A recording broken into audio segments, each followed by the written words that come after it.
Say hi, Barbara.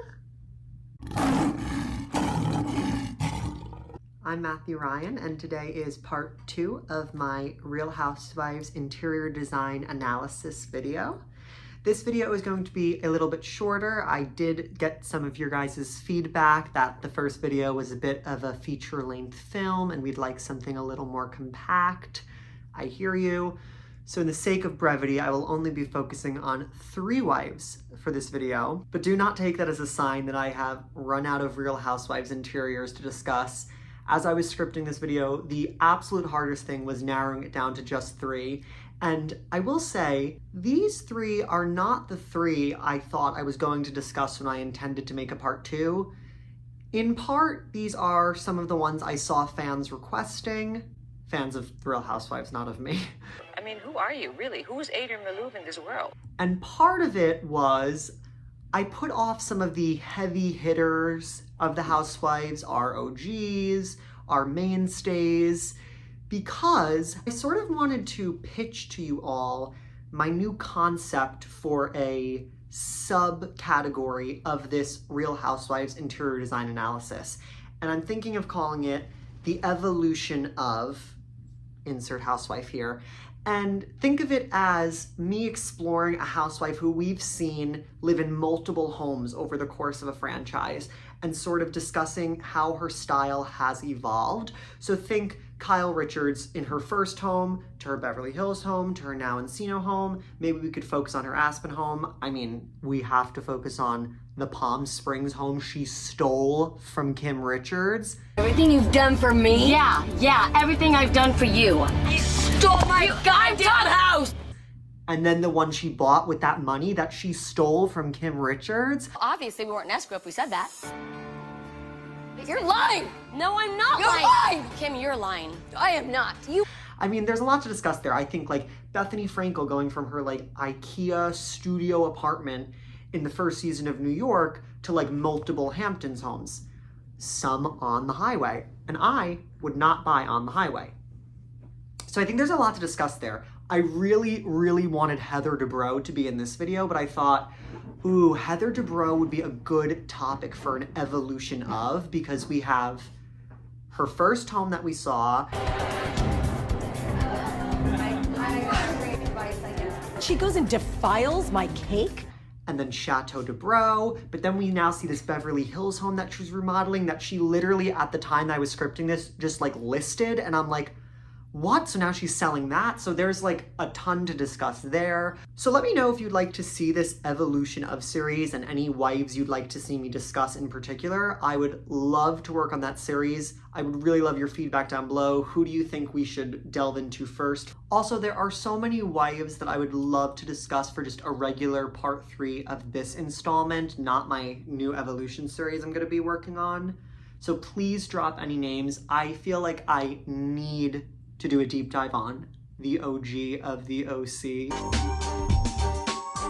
No, but in all seriousness, I mean, Vicky Gunvalson's house, like, I need to discuss that. Just let me be me. I'm sitting here having a freaking salad.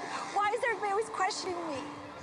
So just as a reminder for this video, any comments I have, any feedback I have is not an attack on any of these wives in particular.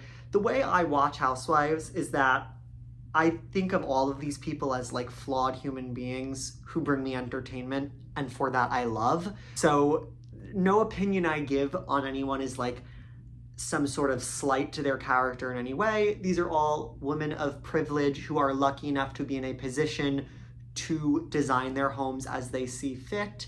That in itself is a privilege. So without further ado, let's take a look into the interior design of The Real Housewives.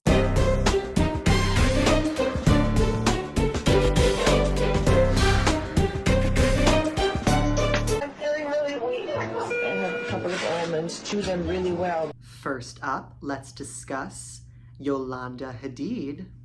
Hi, guys.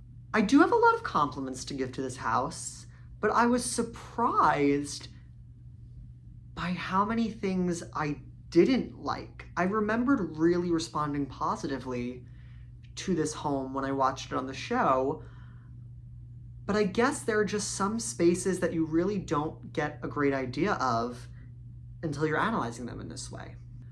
All right, so let's look at this living room. So, of course, the view of Malibu is absolutely stunning.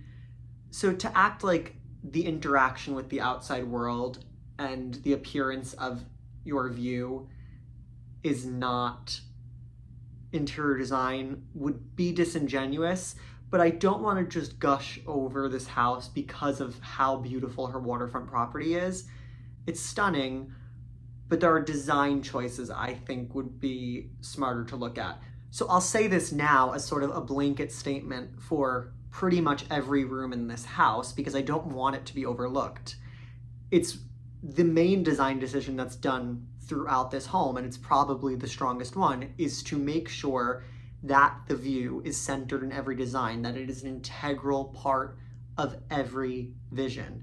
You are always having this expansive waterfront view, and the room is always highlighting that. That is paramount when you have a view like this. It's bad design to not focus on and capitalize off of this water. That's the point, Yolanda. So I don't want it to seem like I'm not taking the view into account. I just think it would get boring if every room we got into I talked about how stunning the view was and how the architecture really highlighted it. That will be here, my general statement addressing the view. Having this like nano door system where it just slides on a track and collapses is really great for having this indoor-outdoor element. I have mixed feelings about this living room. On one hand, the biophilic design with its connection to nature is magnificent. Some of the more architectural design details like the limestone mantle are gorgeous. But when it comes to the decorating of the space, the finishes, the fabrics, the furnishings, they're dated. Even for the time period this house was built. Look, why are you so rude? It's like your eye is immediately drawn to the view, but then every time you do focus on the furniture, you're just underwhelmed and disappointed. Knowing the budget and scope of this work, she certainly was not sparing any expenses. So it's odd to me that she would opt for furniture that looks like she could have got it anywhere. The coffee table is a little more interesting than the seating is. It's nothing spectacular. It's a cool enough piece. It feels like it could belong in this room. The seating is very strange. I know, but you've said it so many times. We know your opinion. Matching the throw pillow fabric to the upholstered bench is inherently not a bad idea. I think using fabrics in multiple applications in one room is smart for a cohesive look. But I think in a room that already has such boring furniture, it just feels like another uninspired design decision. But let's move on. I will say the modern art above the fireplace, I appreciate. I like that the mantle has this super old world feel, and then the artwork is really modern over the fireplace. I wish the rest of this room played with that juxtaposition. Gotta peep the piano in the living room where David Foster hushes his dinner guests like Taylor Armstrong, telling them they are not allowed to sing. My husband would not get involved. I love interior design that really feels influenced by the people who are going to be inhabiting the space. I think having such a beautiful piano in this room feels so sensible. This is picky because I know that bench came with the piano. I much prefer the look and think in this space it would have exceptionally worked better if there was like a gorgeous gilt wood bench that was the same height, same width as a standard piano bench. The black leather like isn't really doing anything, and there is the black painting above the mantle. In design, people often talk about like the rule of three, and that's just like sort of a basic hierarchy thing where if you have 3 of one color, or 3 of one texture, 3 of one feature in a space, your eye sort of organically, naturally bounces around to those things, and they are in theory supposed to complement each other. So I almost wish that there was like one more black element, then I would have appreciated the black piano and the black bench more because I would have been like, well, there's sort of a study of black going in this otherwise creamy room where there's the black painting, the black piano. It needs like one more black element to really bring that home. Maybe even the frames on that wall art, the gold frames, should have maybe been black then, just to make the piano and the artwork feel a little more purposeful. But I still think I would have changed that piano bench. Stop bringing it up. This outdoor living space I won't talk a ton about because it's outdoor, but it is designed and I just wanted to give it props. The Venetian plaster is absolutely gorgeous on the walls. The built-ins are stunning. The mantle, once again, beautiful. The tiling is gorgeous. The beams, every one of these interior design details is really fabulous.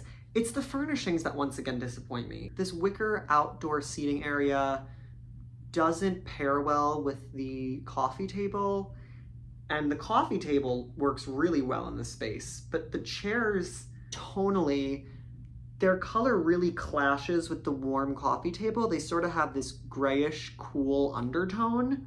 The seating is a miss. Honey, we're talking to three of us. You're being misled by a very bad girl. The dining room. I love this dining room. I love that the piano is placed in such a way that it's adjacent to the living room and the dining room, especially for this particular couple. I know they're not a couple anymore, but at this time, she loves to entertain. He is a composer. Having this situation where they can have guests over for a dinner party or they're having cocktails in the living room, and in this one central spot in between these two entertaining spaces, he can play music, I think is such a wonderful experience for guests. Yes, my team. The dream team. The chairs are gorgeous. They really complement the table well. I'm personally just not a practical fan of carpeting under a dining room table, but I think this area rug is beautiful and complements the chairs wonderfully. I have so many positive things to say about this dining room, but I'll say my absolute favorite detail is that it's not pictured here, but this dining room is facing that same magnificent view of Malibu. So they've done the really wonderful, intentional design decision. Instead of having one chair at each head of the dining table, they've paired two chairs at the head of one end facing the water. So the two people sitting there will have this magnificent, unobstructed view of the water. This kitchen, we will get to Yolanda's fridge, don't you worry. The kitchen itself is like a perfectly fine kitchen. This flooring is this gorgeous, wide plank, rich hardwood flooring, and it's contrasted so wonderfully with these bright white cabinets. The millwork is exceptional. I love that the kitchen has views of the water. I like that it has this little pass through to the breakfast nook that makes it really great for serving. What I'll say about the kitchen that I don't love, and I'll first give it a compliment, I like the concept of wanting to break up the all-white kitchen by adding this trim detail. I don't like it in application. They have this polished chrome, mirrored trim work, and I think it certainly does what's intended in that it breaks up the all-white kitchen, but I think it does so at its own demise. This kitchen would be a really stunning all-white kitchen, done wonderfully well, because an all-white kitchen is hard to do well, and since they've contrasted it with these really dark, rich, reclaimed floors, it's stunning. The mirrored element is now adding another detail that feels unnecessary and is sort of just breaking up what was so beautiful about that contrast. Yolanda's fridge. This fridge is the age-old question of practicality or style.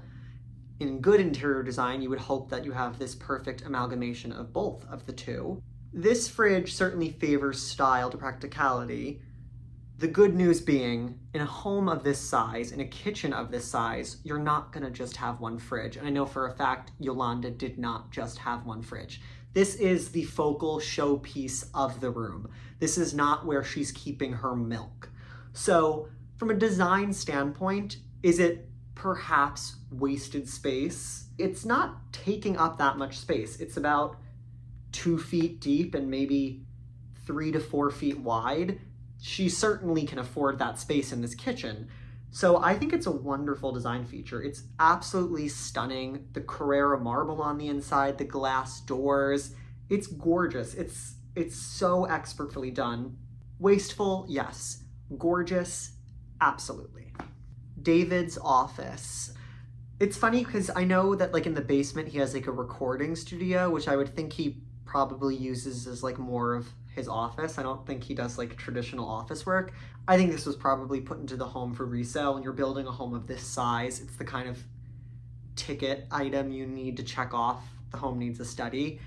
It's a pretty typical design for like what you think of when you think of like a white cis man's home study. Dark wood, gorgeous millwork, maybe some green in there, and they've got the green wallpaper within the coffered ceilings. I love that Yolanda has this touch where she put these really feminine pink flowers on David's desk. Again, I doubt he actually ever even used this desk, but I think that's a sweet touch to have like your partner's influence in your office. So there's like a piece of them there while you're working. I think that's a cute little design detail she throws in this really masculine space. So I just wanted to say that. Then we have Yolanda and David's bar. I love that in this room they've used David's records as the artwork on the walls. I think it's really important to add these personal touches of a client. In terms of the actual furniture in this interior, again, the couch is just giving like basic furniture retail chain. It's like that elephant in the room that no one's saying anything about. I said it. It's very underwhelming. The home gym, same god-awful couch. Now the table's bad too. I did preface I wasn't gonna just label anything bad in the beginning of this series, so I will apologize for that, Yolanda. I'm very sorry. You said it, you put it out in the universe, and that sucks. It's just, they're very uninteresting pieces of furniture. The actual gym portion of the room is like a very beautiful home gym. I literally wish that there was like a wall there and then that living room portion didn't exist, so I would never have to see it.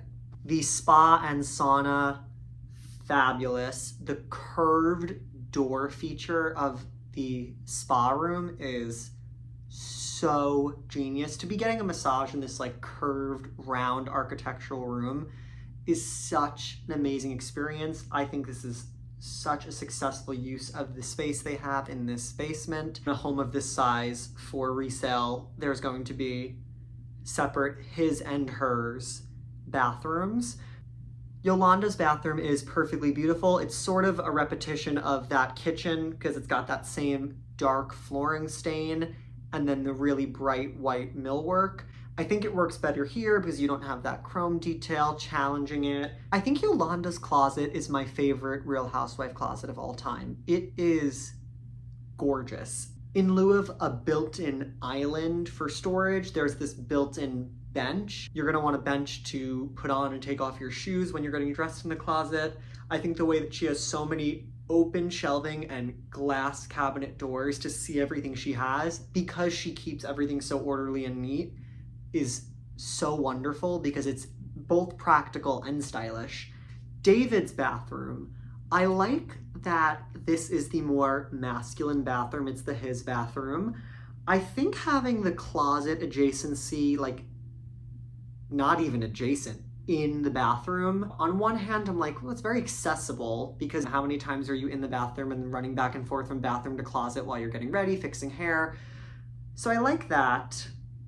I'm a person who likes a little bit of separation of church and state. I do like to close a door and like not see a room if I don't want to see it, but that's just a personal preference of mine. A lot of people prefer this like open concept idea. Having this beautiful seamless slate slab in the shower, it's so masculine and so modern, so contemporary, and then this really traditional dark rich wood millwork.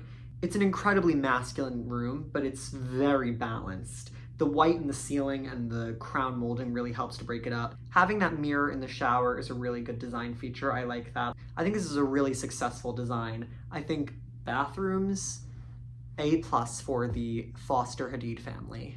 I'm so glad I just gave all those compliments to the bathrooms because I have strong feelings about the rest of the primary suite. Are you kidding me? What I loved so much about the bright white of the closet and Yolanda's bathroom, albeit simple, I beg for and crave in the primary bedroom. This grass cloth wallpaper in this mustardy taupe color is so actively working against the gorgeous white in the ceiling and the crown molding and the closet doors. More importantly, the gorgeous blue of the water. I mean, that view is like the money shot. It is the best part of the primary bedroom, without a doubt. And the taupe wallpaper challenges even that because the yellow and the blue are like contrasting to the max. I hate this wallpaper with every fiber of my being, and I know, I said I wasn't just gonna label things as bad. I hate this wallpaper. You are so rude. I'm not a fan of just like taupe in general, so I will acknowledge my bias, but this has to be one of the worst executions of taupe I've seen. And god damn it, where is she purchasing this furniture? That's a really low blow. You have this expansive, contemporary waterfront view that is the focal of the bedroom, and right in front of it, you throw some of the worst furniture I've seen in my life. Such insult to my integrity as a woman. The seating areas in this home, every single couch or chair is so dated, not like vintage or antique, just dated. Again, you said that before. The sculpture on the piece of the end of the bed is also strange and like doesn't connect to anything else in the interior. Do you see what I'm saying with this wallpaper? Look at the architecture of this room. How cool is that curved detail with windows out to the ocean? I mean, that has got to be such a wow moment in any home. Let me know in the comments if this is like just me and I'm completely overreacting. This taupe wallpaper is dating this home so much. That's not, no, that is Faye, that's pathetic. Okay, moving on to this guest room, I'm gonna take back everything I said about the primary bedroom. This is the worst example of a mustardy taupe wallpaper. In a home where I thought I would never see a more unattractive mustard taupe wallpaper, Yolanda served me up a second mustardy taupe wallpaper that is even worse than the former. In my opinion, the wallpaper is offensively in contrast with the white ceiling and the white trim. I don't get why the trim is white if this is gonna be the wallpaper. Like, I know people's natural inclination is to make trim white, but if this were the wallpaper I was speccing, I don't think white's complementing it, so I would certainly not use a white paint. He calls me stupid again. I'll say like the bed linens are nice, but again, I don't think that white looks good with the wallpaper. There's certain times that we all need to get a reality check and look in the mirror and go like, okay, I screwed up here. Okay, not an interior, but just as a cleanser to get that wallpaper out of my head, I need to have a look at this magnificent pool. Probably one of the best pools we've seen on The Real Housewives. This gorgeous infinity pool that looks like it's just spilling into the ocean.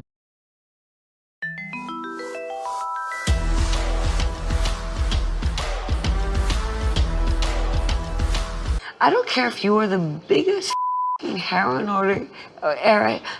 addict, prostitute in the street. Next, let's discuss Dorinda Medley. Dorinda's home in the Berkshires has undergone a couple of interior renovations since we first seen it on Roni. Unfortunately, we have lost the fish room. Got some nerve putting me in the fish room. A moment of silence. Why don't you go the swordfish? For the sake of nostalgia, I will have to discuss the original fish room when I discuss its more modern incarnation. All right, this little sitting area that I believe is by the side entry. You have these gorgeous French doors that go out to the wonderful property that is Bluestone Manor. I love this pair of torch candelabras. They're like these ebonized figures holding these glass lighting fixtures on these gorgeous stone pedestals. I love that while Dorinda's design isn't intent on being historically accurate to any particular degree, she really has an appreciation for the history of this home and really designs it accordingly. She has influences of more modern design, but she's always true to what's going to fit this home as it is. She has no desire to make this home something it's not. Oh my God, you're so clever. The giltwood bench is absolutely stunning. I don't care much for the side table. I think something maybe a little bit smaller and with more of a pedestal base instead of the 3 legs would have fit this space better. I will give it a pass because I think everything in this room is so successful. I'm not gonna sit here and split hairs. And there's nothing that can be done because of the laws across New York State and across the country.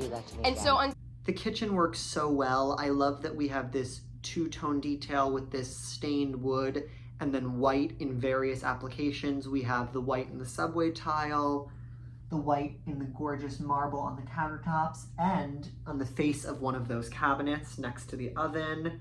The creaminess in the flooring plays off very nicely of the off-white that is the island, the richness of the beams. I love the huge, oversized brass pendant lights over the island. I don't want to speak too soon, but this might be one of my favorite spaces of Bluestone Manor.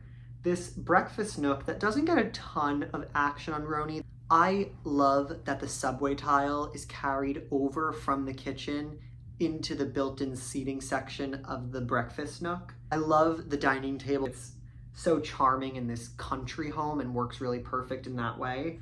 I think the chairs are very fun in Dorinda. I would have opted for something a little more neutral, but that's what I like about Dorinda having her sense of style. She's a person who likes color and pattern and isn't afraid of those things, and I probably would have been apprehensive to use this color, but I think it works wonderfully here. So I'm glad that she's one of those people who experiments in that way. I think the striped fabric is really gorgeous, and I think some of the pink, reds, and purple tones are playing off really beautifully with the green seating that's in that little nook. Dorinda's dining room, the wallpaper that she inserts in between the millwork, it's showing up a little too yellow, and I think it's clashing with the green in the chairs quite a bit. Tell you the truth, I was confused. The figural pieces on the mantle are more of an emerald color, and they're also clashing with this more earthy sage green on the chairs. It's like they're not exactly within the same color family. The intricate paneling on the walls, original to the home, absolutely stunning. I love that the 2 lighting fixtures in this space, the wall sconces and the chandelier, feel very reminiscent of one another. They're very clearly of 2 different times and styles, but they both share this commonality of this forged iron, and they have really beautiful scrolling details. The Asian chinoiserie folding screen in the corner of the dining room feels a bit misplaced. I think tonally the black from it is playing nicely off of the black in the iron lighting fixtures. I'm just not exactly sure why you would need a room divider in the corner. You ass! To me, it just feels like she's using it as an art piece, which is fine. I don't think everything has to be used in its most practical sense, but it's a pretty big piece, so it feels misplaced to me. It feels like it is certainly not practical, and I don't know if it's really stylistically the most cohesive for this design. So it's throwing me a little bit. I don't love the 2 zebra hides. They're sort of acting like runners on either side of the dining room table instead of one area rug under the dining area that's large enough to fit under the chairs as well. I'm also not sure if we need zebra in this space. How dare you? It seems like there's almost a little too much pattern going on. There's the pattern on the dining chairs. There's the Asian chinoiserie. Now there's zebra hide. It might be bordering on a little bit busy.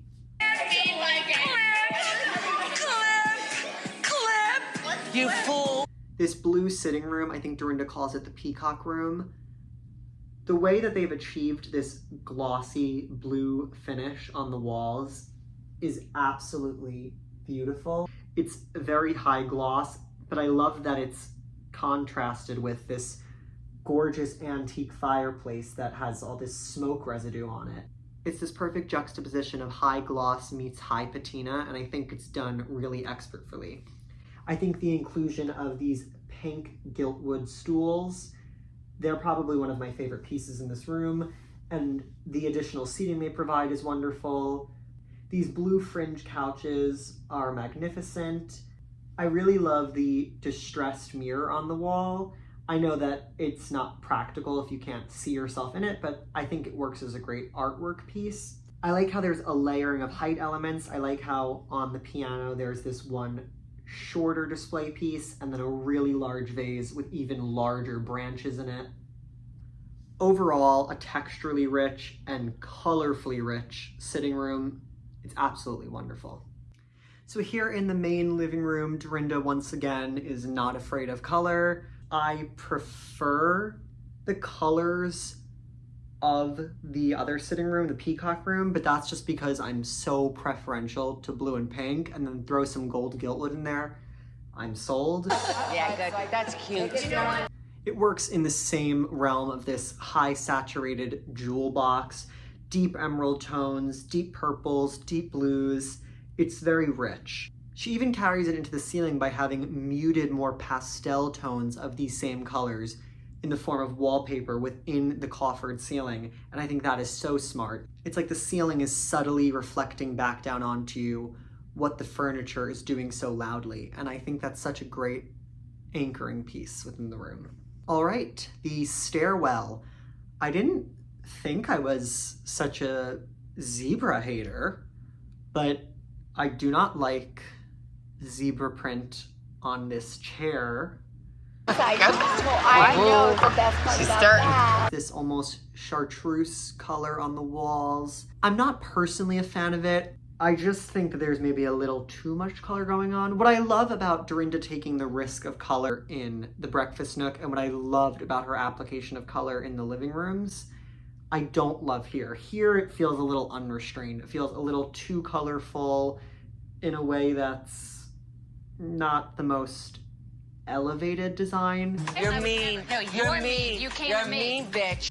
I think it's probably because the chartreuse is being paired with this stair runner that is quite literally every color. It's got this like rainbow zigzag pattern. It creates a little too much whimsy, especially paired with the black and white zebra chair. I actually, let me blame the chair again. I actually think it's the chair that's making me hate the other elements, because they're inherently colorful, and they're too colorful for me, yes. You're not God. You're not the teacher of all this. But it's because I'm seeing them next to this really achromatic chair that I'm a little jarred. I'm like, wait, color or not color? Because these two things feel like they're in direct opposition. I'm not listening to you lecture me tonight. Okay, the Moroccan room. I have to say the glimpse into the guest bathroom we get, I love that it's using the same two tiles on the walls and the floor, but in different applications. We have this nice rich color on the walls.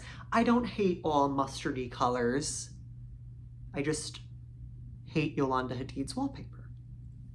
All right, and last but not least, the fish room. I hate it here. I was gonna say, from my memory, the women were being dramatic. Like, it's not that bad of a room. I mean, I've seen enough dead fish for the rest of my life. I do understand why Luann felt slighted. No more than you would now. I still think she's in the wrong because it was incredibly rude, but I was like, it's just a room and it's not even that bad of a room. But now that I've sat down to do this video, I'm like, you know what? No, I'm with Luann. If I had the year Luann had and then someone put me in this room, that would send me over the edge. I decorated. I did it nice. I'm ashamed. There's like a cuck couch that's just sort of like awkwardly crammed into a corner. Then it has these coral patterned throw pillows, and 2 of them are upholstered in a fabric that matches the couch, and then 1 isn't. And I do understand that was intentional and like meant to be a pop of color, but it looks bad. The green on the walls also really doesn't go with the upholstery of the couch or the headboard. And the bedding is also really terrible. It's all over the place. You stop. You stop. Don't say that to me. All right, the fish room 2.0. I see Dorinda has kept those coral pillows. She feels strongly about them. She is not turning her back on them. Good for her. They work better in this application. I still do not like them. Your intentions, not that, but your application is sometimes dreadful. They work better now because they have this coral colored pillow behind them. The wallpaper in this room certainly complements the headboard better. You can tell she really didn't change most of the things in the room. It certainly works better than the original fish room. This certainly has a lot of contrast and a lot of different patterns, but I don't know if they're patterns that really all work together. The coral and the plaid, and then there's this print on the wallpaper. Sorry, I made a huge mistake. I'm a screw up. But overall, I think Dorinda's home is one of the more successful interiors of The Real Housewives. It has a very strong point of view, mostly. The fact that you like the house or not is not that important. You always ruin everything. Joe, whatever.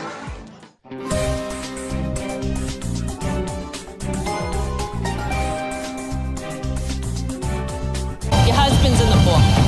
What? Who threw my husband in the pool? Me and my husband. And lastly, let's discuss Margaret Josephs. You emasculate him every...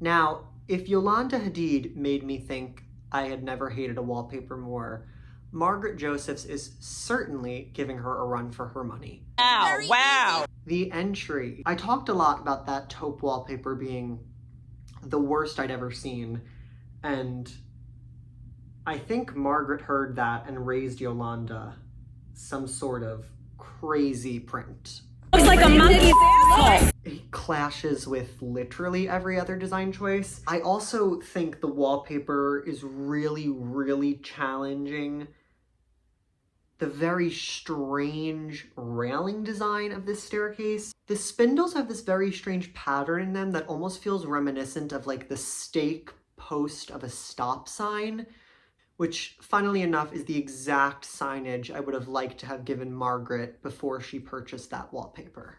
There's an old dog with no new tricks. The taxidermied head on the wall, I can't get behind that. I don't overall love a ton about this space, but I just think that wallpaper is doing the worst damage. There are so many elements of this space that I think aren't working together, but I think that if you ripped off that wallpaper and just painted these walls a black or a white, this room would be exponentially better. You're right. You're absolutely right. All right, so we come into the long-awaited ballroom, as I believe Margaret put it. We have this sitting room. I love, love, love that it is broken up into multiple seating areas. When you first walk in, there is a bar, then there's an area to play pool. There are separate sofas. There's a separate area near the fireplace with chairs. There are so many great spots to break away and have separate conversations. When you're entertaining, it's perfect to have all of these breakaway areas. I like that there's a mixed use of lighting. I think the lighting over the bar and the lighting over the pool table are really cool. I like that the lighting over the pool table is lower. I really love the original paneling that wraps the majority of the room. I almost wish she had it fabricated to match on the other wall. I understand if she wanted to go for wallpaper. I don't feel as strongly about this wallpaper as I do in the entry. It pulls from some of the black in the millwork.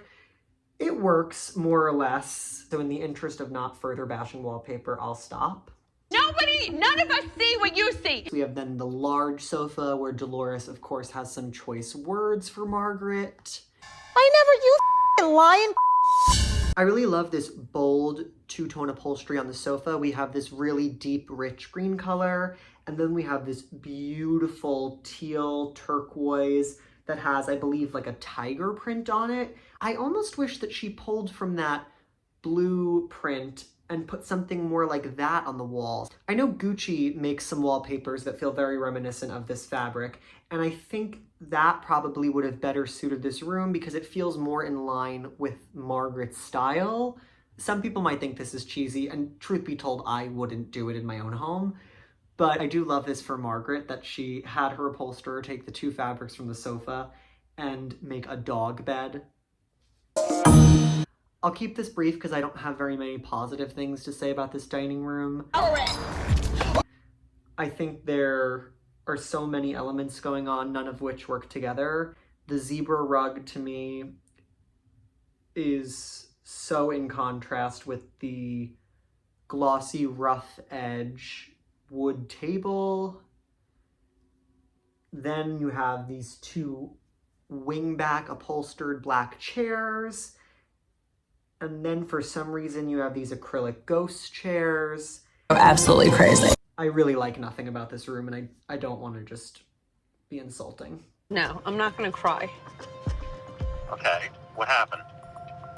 Maybe I'll cry. All right, the kitchen. I wanted to show a before because it looks like structurally Margaret didn't change a ton. She just sort of gave the kitchen a facelift. And I think overall it works fairly well. So I want to discuss what I like about it first. So what does that mean? Tonally, I really like that she went for this grayish blue for the cabinetry. And I really like that she played against that with gold hardware, especially in the gold hood of the oven. I think that looks really successful. I like that she then further carried that out by using Calicut gold on the backsplash and the countertops. So often we see the oven on a wall, and I think it's a cool feature to have it be this central focal point of the room. I think the oven hood makes a really nice sculptural detail suspended from the ceiling, so I really like that practice here. I additionally like that because of that, so much of the back wall can be window because that's where the kitchen sink is. Things I don't love, the flooring tile is busy in that it seems like too small of a tile for a kitchen. It was very chaotic. I don't think that this necessarily needs to have a large tile, but I think having so many small tiles that has so much color variation is a tad nauseating. It's busy for a floor. Margaret! The cabinets look like they're the same cabinetry from the old kitchen that she just repainted. They're a bit dated. Mind your own business. In a contemporary kitchen now, you'd have inset cabinetry, and these cabinets being hung on the face of the frame is a bit of a dated look. She wants it. Guys, I really didn't want this video to become the attack of the wallpaper. Oh my God! But this wallpaper is even busier than the floor. She wrapped a door in the kitchen in the wallpaper too, which on its face one would do if they wanted like a cohesive look, but then she has this blue-gray trim around it, so it breaks it up anyway.